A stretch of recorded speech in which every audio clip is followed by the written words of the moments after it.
What's up, gamers? Welcome to another episode of Get Your GameSense Up. My name is Bios, your annoyed average gamer. And I am Super Kami GP. And this message goes directly to Ye, Kanye West, the Yeezy. I just want to say that you have my full support in bringing your family back together in the rightful way it should be, and that Kim did make a terrible mistake doing what she has done and just trying to drag your name through. And in this episode of Get Your GameSense Up, we're going to talk about some real news. Sony bought Bungie, the big company behind Destiny, one of the biggest MMO light looter shooters in the world. Guys, this is a big episode for Bios and I, because Bios has this term of endearment for me where he likes to call me a Bungie boy. And for a long, long time, Bios is and was a Sony pony. So this is really the melding of our two loves coming together in a terrible manner. Truly. It's sad. It was so surprising, especially when it came out. A full 2 weeks after Microsoft and Activision joining together. It doesn't surprise me. What do you mean it doesn't surprise you? It doesn't surprise me at all. Which part? Like that Sony bought someone or Bungie was acquired again? That Bungie was acquired again. Wow. I would not expect that, at all. At least for not another 5 years. Right, of course. But that, we were talking about it, off stream of how the reasons for why they would be reacquired. In my opinion, I think they were just in trouble. I don't know, because especially this last year of Destiny, and I'm not just saying that as a Destiny fan, but this last year of Destiny was one of the most well-received years of Destiny, even with the pushback of Witch Queen. The content really stepped up, the story stepped up, the community has really never been happier, and it might have honestly been one of the best years of Destiny this past year. So there's no way they could be looking at it and be like, ooh, we're in trouble. Well, that's what they were showing on the outside. We don't know what was going on the inside. Sure. I don't think this acquisition has any nefarious purposes behind the scenes. I think it does, because then why not? Then why do it? If you're doing so well on your own, which you wanted to be for so long and you were so praised for finally doing, and you finally get your foot out the door just to get reeled back into another company. Yeah, what Bios is talking about here is that for the past 8 years, back in 2019, I believe, Bungie announced they were separating from Activision Blizzard. And that was a big deal because they were supposed to have at least a 10-year contract with Activision Blizzard to make Destiny and publish Destiny, all of that.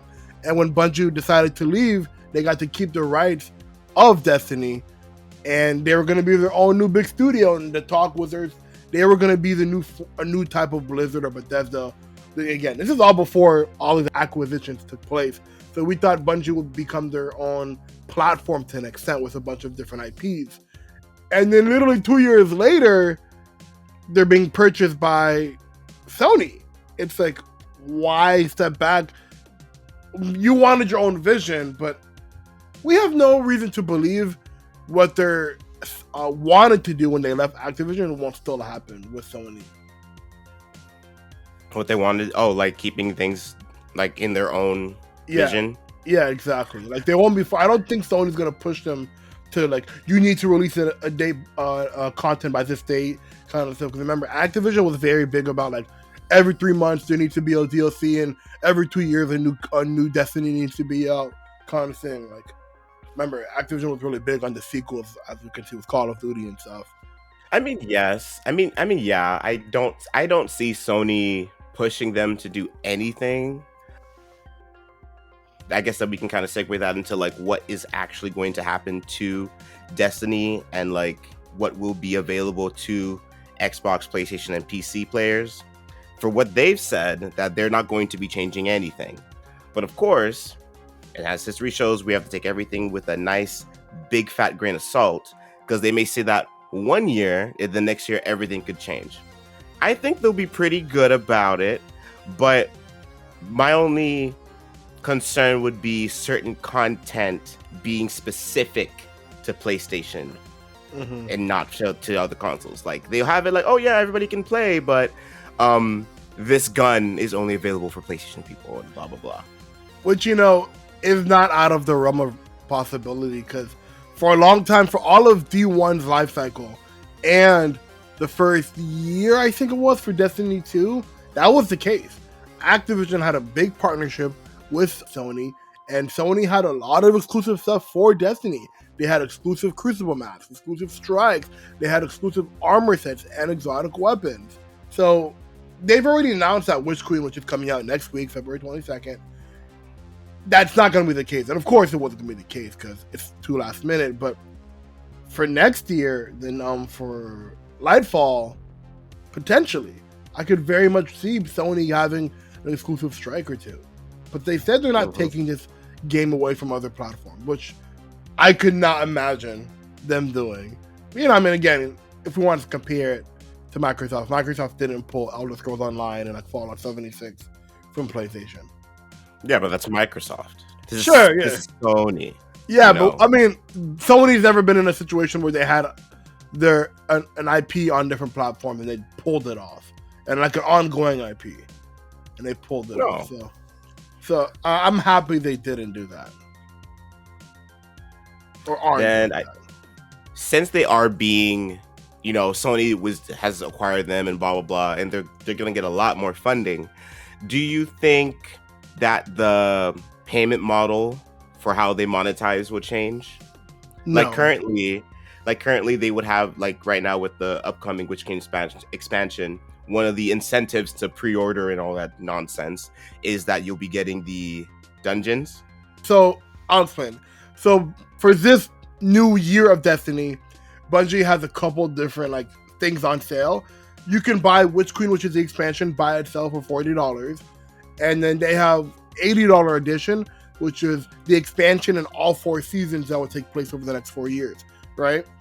One of the high-level pieces of content in the game is dungeons. People love playing the dungeons. Great story beats, great, just fun content, interesting locations.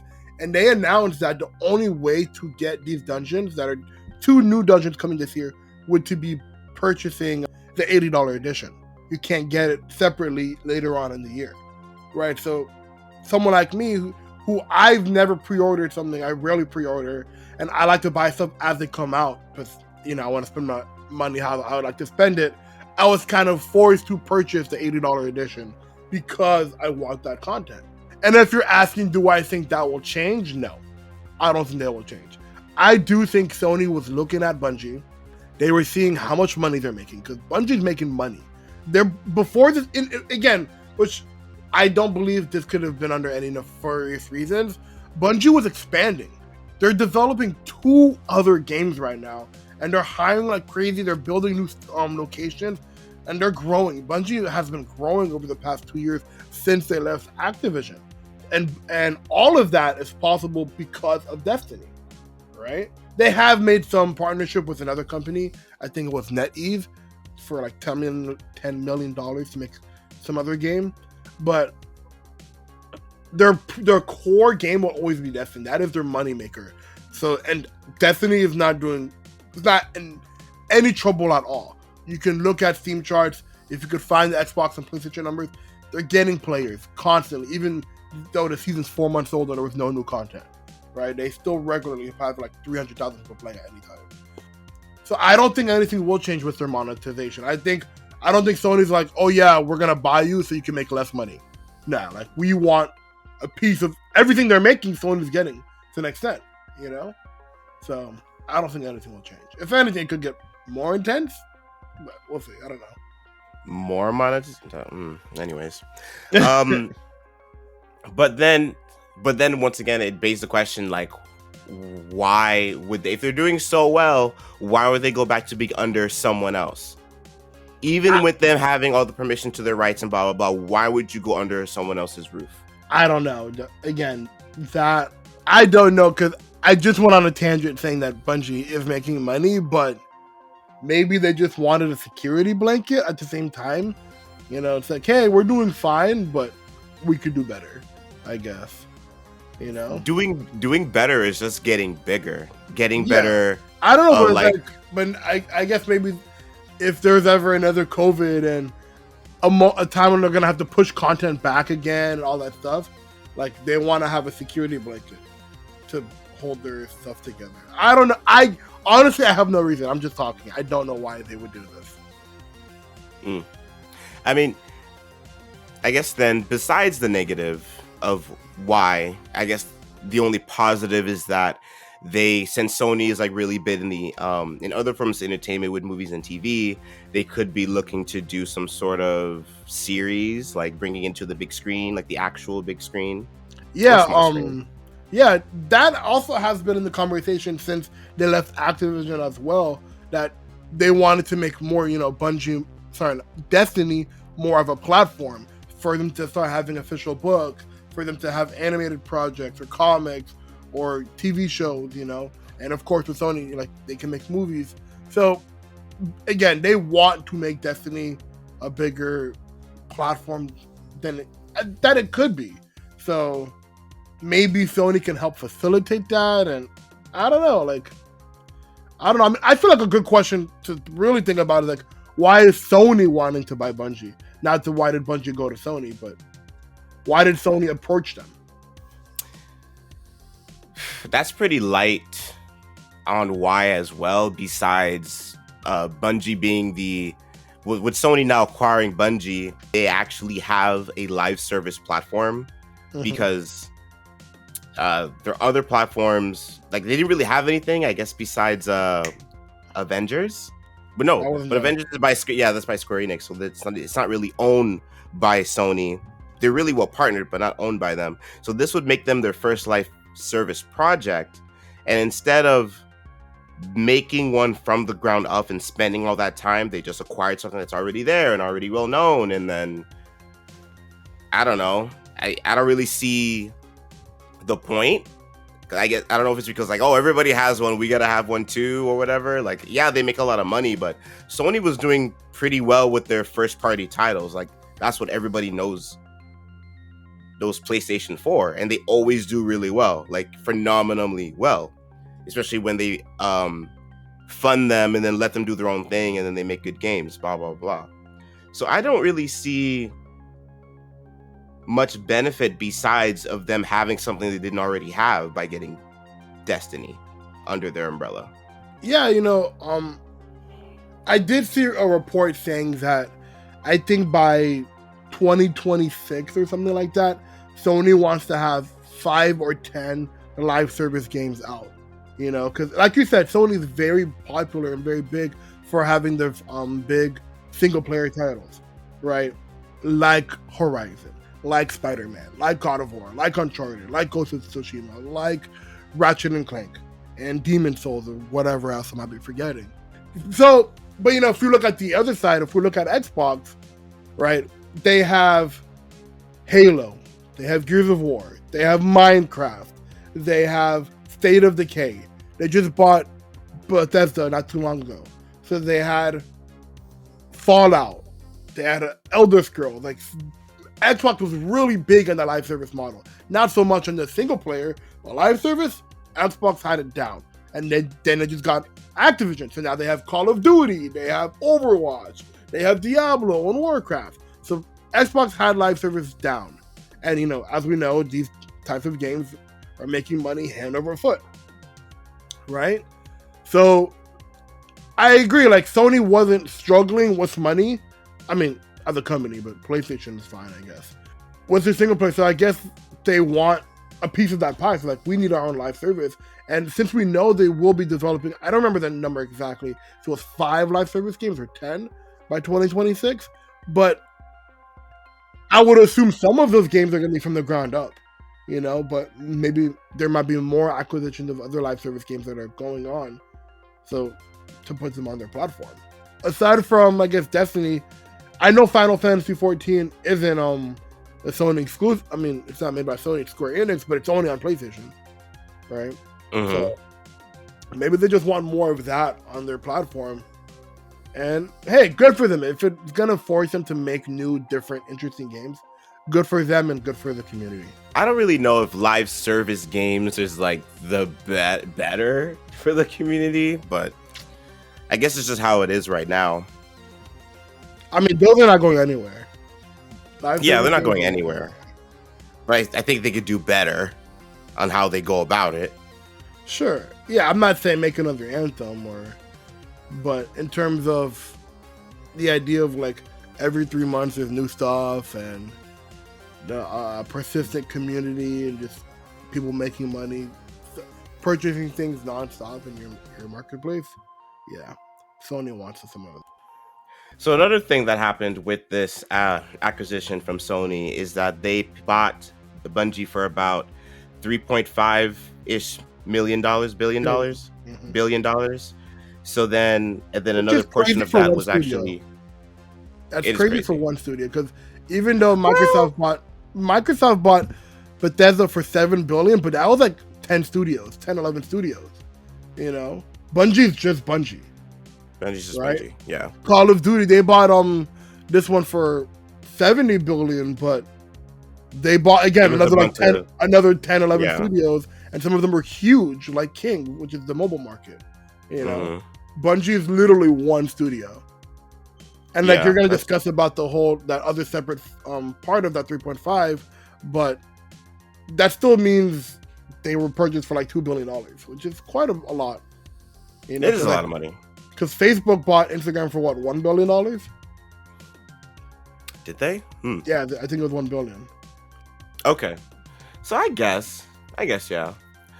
The other part of it is that about like 1.2 billion of that purchase price was given to a lot of the devs over at Bungie so that they would stay and develop games. Because a lot of times when companies get bought out by other companies, a lot of developers will end up leaving, or when their jobs are done, they end up leaving, not because of like anything negative. They just you know, they feel like they've done their time, and so they would just leave and go do something else. So and a lot of these people are also contracted. You know, they're contracted for a certain amount of time, and they just choose not to renew.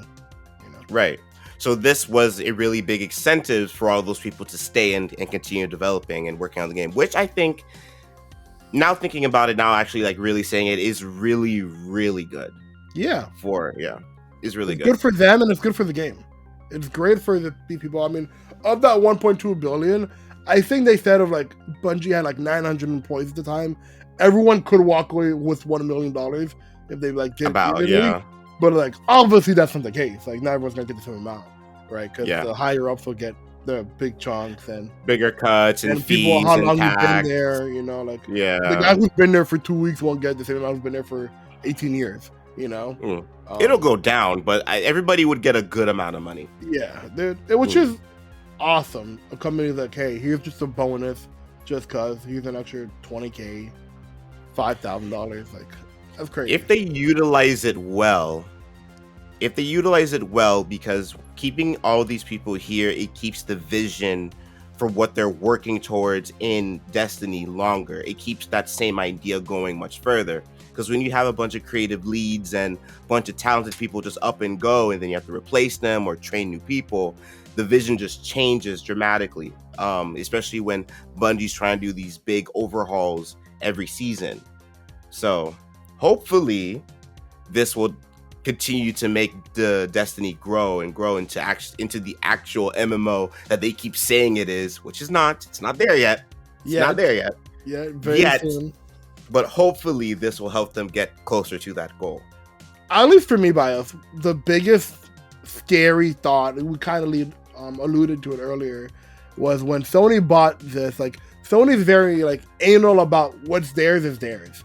You know, remember we've been talking about Sony for years about how they've been acting in the games industry about like not promoting cross-play or cross-save, you know, $70 games, their whole games transitioning from PS4 to PS5, like the game save progress problems. Like Sony has been very rough this past couple of years with their with the industry as a whole, because they were market leaders and they were kind of saying, hey, what we want goes. you know. So when the news came out that Bungie was being purchased by Sony, I was personally scared to be like, what does that mean? Do I have to get a PlayStation to play one of my favorite games that I played for the past 7 years? Like I didn't think they were gonna take it, but I felt like, hey, they're gonna make a Destiny 3 in 2 years for sure. And there's no way they're not gonna make it now, and it will be on Sony. There's no way, right? There's no way it would be on PlayStation, maybe PlayStation PC, but not Xbox, right?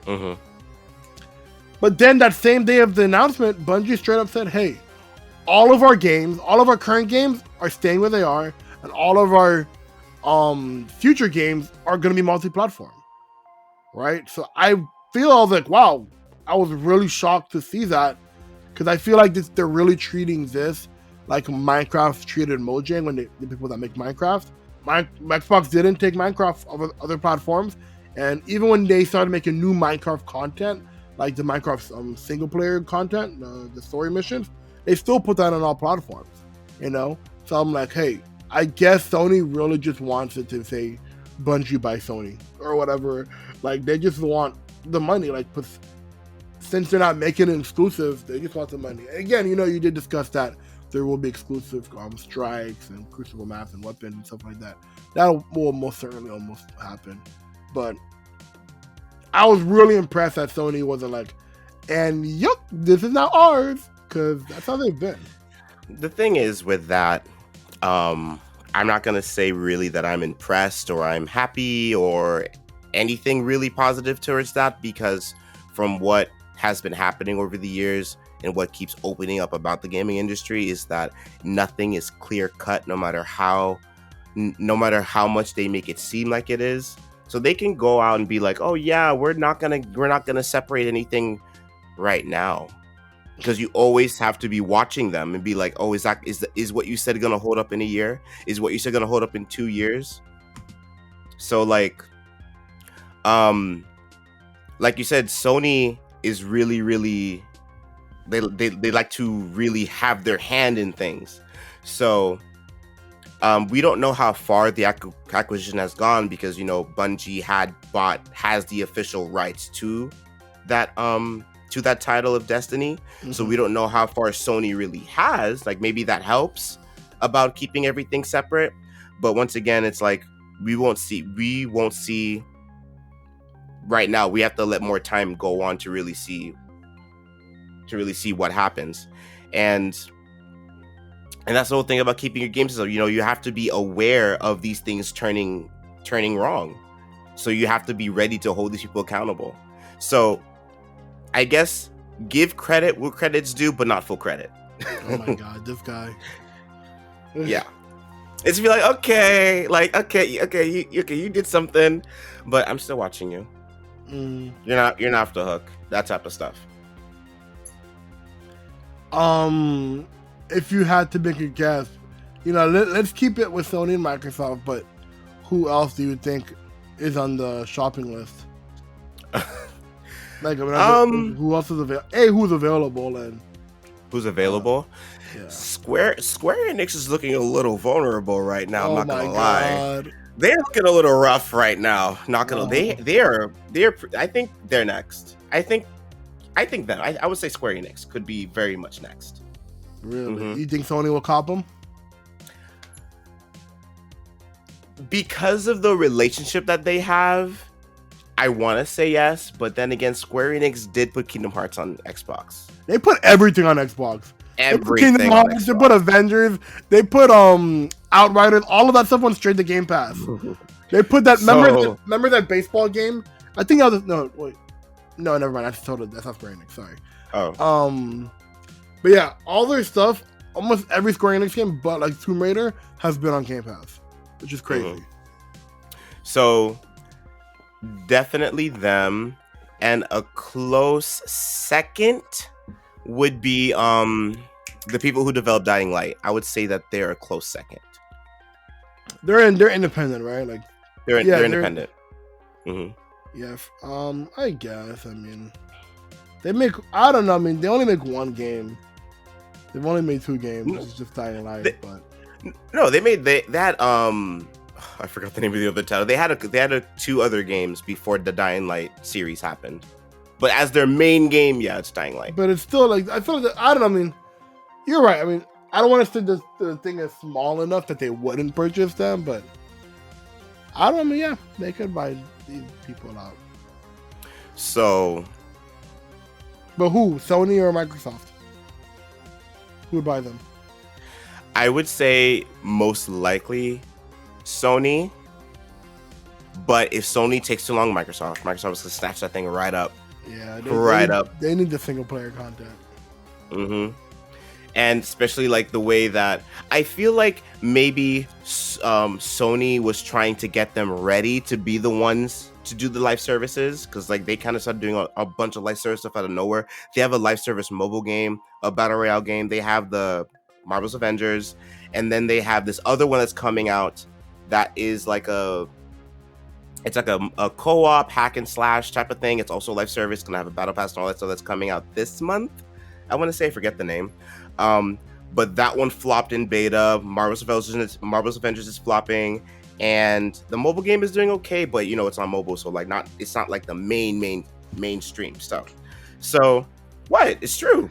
No, I just remembered of an intro I could have done instead of Kanye, and it got you heated. Oh really? Yeah, I could have done. What intro was that? I could have done Cyberpunk. Oh my god! Because you were just talking about Avengers flopping, then it got me thinking of. I saw a post about Cyberpunk and Avengers the other day. Oh. Because about like they came around relatively similar against time period, and they both failed big time, as we know. But I think I saw a list that Cyberpunk had like 300,000 people playing it on Steam, and Avengers had like 200 people playing it. Oh. So as you can see, I feel like if those games were successful, Sony would have bought them. Sony would have been like, all right, let's seal it up, let's wrap it up, put it in a nice little box, we're ready. But it didn't happen. So then they were kind of like, okay, we need to look somewhere else. Who can we? Bungie. Hey, how you doing? That's basically what happened. I feel like that's what happened. Because those live service games really came out of nowhere. I feel like if it were to happen, Square Enix would go to. I don't think they would sell to Microsoft because it's an American company, and like they have no problem working with Microsoft, but being owned, like a Japanese studio being owned by an American company, I don't know. I don't think they would do it. That is very true. That is very true. That's a good point too. Yeah, I mean, yeah. I mean, that means Outriders 2 would not be on Xbox. RIP. But it is what it is. No. But okay, no. How? I want to know, how really do you feel as the Bungie boy? I'm not a Bungie boy. I don't know. As the one, you're the Destiny lover. You're the Destiny lover. You know, like, don't act like you didn't have your time in the light, and don't act like you don't still come back to the light and be so gleamed by the travelers. Gleamed. All right. Listen. Okay. No. I had. Don't act like it. We haven't seen the view on stream saying, "I'm not gonna have a lot of fun right now." Yes, sir. I don't think I said that on stream. I remember I clipped it, and then you were like, "Oh." Ever since I clipped it, you were like, "Oh, I can't say what I want because then Super Combi will just clip it." I think I was being sarcastic. No, bro, you were straight up having fun. You were having fun. Don't do that, bro. Anyways, then let's not forget how I told you to do this thing in Destiny. You were like, I'll never do that. I'll never play that stupid game. And literally 2 weeks later, Skill Up makes a review, puts it out. Bias goes full into Destiny. He buys everything full in. And guys, Bios, the guy who's always complaining about microtransactions, has spent so much stuff on microtransactions and Destiny. Okay, all right. Number one. Gift card. It was a gift card. He still bought it. He still bought it. Destiny. What am I going to use it on? You can buy a new game. Uh-huh. Yes, sir. He likes Destiny. Don't let him get you twisted. He likes Destiny. He is a low-key Bungie boy. I am not. There's no low key nothing. There's no low key I nothing. haven't bought the stuff he has bought. Okay? Listen, Because I always get it for free from my God. gameplay. He bought it. What did I buy? The armor pieces. You would buy the seasonal armor sets. You bought them. Why not? I have the gift card. Okay, but I would get them for free because I play the game and you bought it. You supporting the system you hate. Microtransactions. Don't come for me. Okay?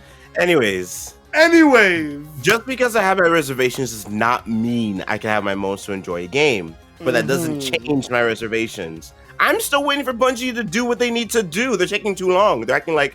Anyways, we're not going to get into all that. Oh my God, please. We're not getting into all that. Let it go. I'm not letting go of nothing. Not letting go of nothing. Because I am holding them to the standard that I know they're able to be. Unlike you, let me just take whatever they give me. That's not true. That's literally true. You're like, you're like, that's not the game that they are, so we have to take it as it is. No, you want something that they aren't. You're asking for something that was never gonna happen, and let it go. And something from like 10 years ago. What Literally. I'm asking for is not outside of their capability. And it is not outside of their capability. GameSense UP? You are not ending. You are not ending the podcast on my note. No, you're not. Yes, we are. Because it's only 35 minutes. We're not doing this, as you said. You didn't answer though. Answer what? Oh, you're right. Okay. Wait, what was the question again? How I feel?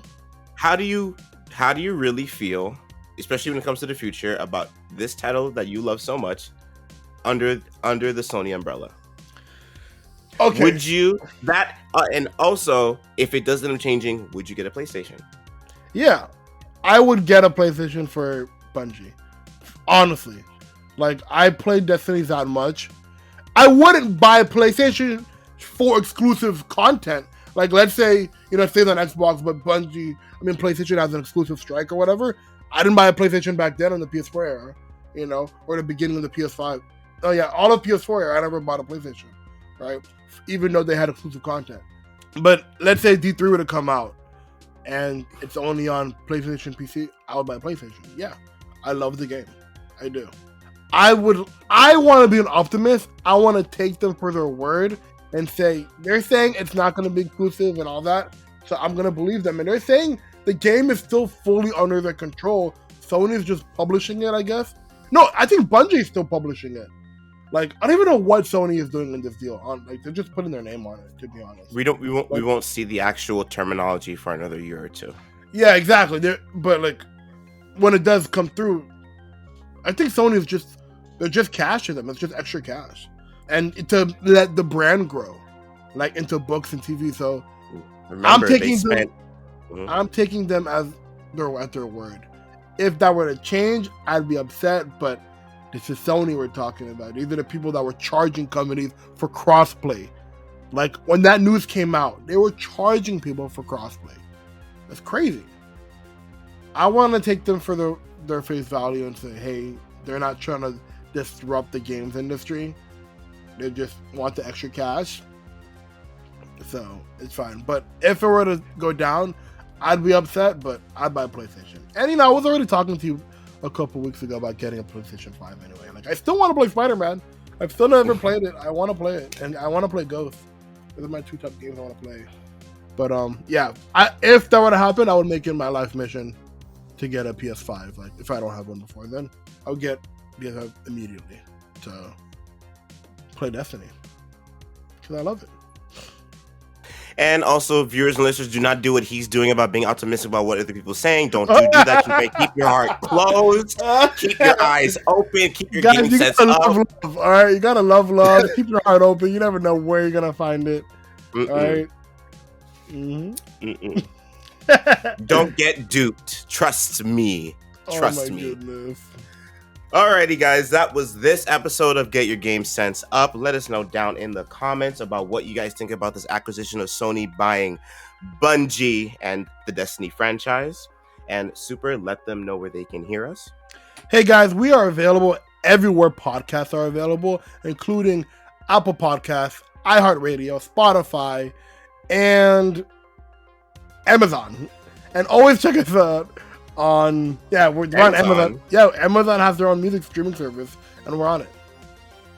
Period. Okay. And you can always watch the YouTube version of our podcast on BIOS 101's YouTube channel. And guys, always remember, get your game sense up.